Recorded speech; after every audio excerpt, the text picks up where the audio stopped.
So we've been working a lot of guard in the gi, so now it's a perfect opportunity to talk about guard and no-gi and how it's different, and you know what you can. If you don't really have a game plan, this is a good time for me to lay a core foundation on you for no-gi guard play.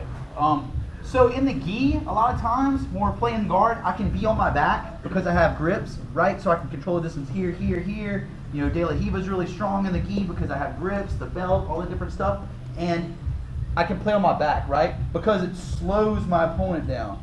But in no-gi, I don't have those grips. So right now, Jason can move very, very well. I don't have anything to really slow him down, right? So I don't like playing on my back like this. Also in no-gi, foot locks are much more prevalent, right? So if my feet are out like this, it's very easy for Jason to grab my foot, right? So in no-gi, I feel like a good core guard is the butterfly guard. I think it's like a great position because A, I'm off my back. I'm not here, whereas if my opponent runs around real fast, it's hard for me to keep up, okay? In butterfly, if I have an opponent, he's standing, and he just tries to run around my guard, it's very easy for me to follow. If he goes back and forth, doesn't matter. It's very easy for me to follow him, right?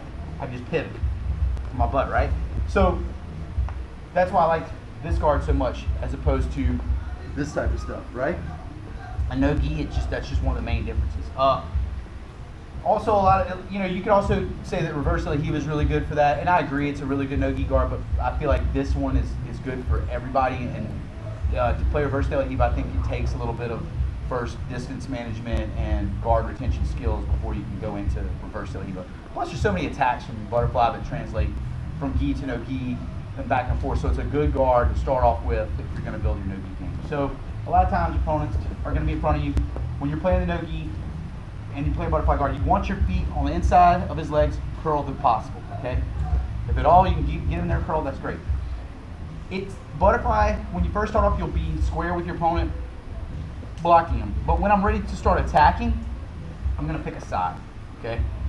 So this is your standard butterfly guard, and if they're standing in front of you, this is how I'm going to play butterfly guard. But once they settle in and it's time to play, I'll get on one hip, right? So now my legs are at like a 45-degree angle, right? And I'm going to have some type of control that I'm going to try and keep, whether it's 2-on-1, collar and elbow, or an underhook or double unders or an overhooks, whatever. There's tons of different things. And the thing about no-gi is that control is going to change a bunch of times in a short amount of time, right? So if we're playing here, me and Jason, all the time, when we're grappling, we're hand fighting like this, trying to get in here, boom, I get underhook, he's going to pummel. Boom, so now I'm back. And we're playing, all these different hand positions happen in a very short amount of time. I'm not saying you have to say like, 2-on-1, collar and elbow, that's not how it is. It's hand fighting, but eventually, after playing the guard long enough, you're going to develop attacks off of each grip, right? So if I get here, and this is the one where Jason decides to stick, there's my sweep, right? But let's say we were going, and I went here and he wasn't having that. That's not going to be, oh, there's my overhook. You know what I mean? So it's all just, you need to build attacks off of different grip systems because you can't always pick the grip that you're going to have when you're playing this type of guard, right? It's going to be whatever they settle into. Because a lot of times, like let's say me and Jason are going, and he really doesn't like this control all that much. He doesn't like it when I have it, but I didn't go for it. I went for 1,000 other things first, and we fought here for a minute, and then I went here, and he was like, all right, you know what, I'm going to just try and pass off of this. Well, he let me have it because now he's ready to start. He's just ready to settle in and go. So that's why you may not want to throw your first and best grip out first. You know what I mean? But most importantly, you have to hand fight, you have to grip fight because he's going to be looking to do the same thing to you, right? So what he's going to be looking for a lot of times is to put me flat on my back. This is not where I want to be in the butterfly guard, right? I never want to have my heels pushed to my butt because right now I have no lift whatsoever. And if he really cramps down on me, it's going to be very hard for me to move, okay? Are you stuck here? No. This is, when I say we're going over fundamental parts of butterfly guard, this is a fundamental part. This will happen to you when you first start out. How do I get out of here? If he's got me in this position, I don't want to stay here for extended periods of time. I also don't want to stay here, ever. A lot of people will grab this, and they'll be like, oh yeah, I'm in a good spot. No, you're not in a good spot at all. Okay, this is not good. See people grab this leg like they're going to be safe. But what happens is you're going to get your guard pass, and they're still holding on to this leg. I see people do it all the time. They're still holding on to this leg. It's just like, well, dude, I'm already past your guard.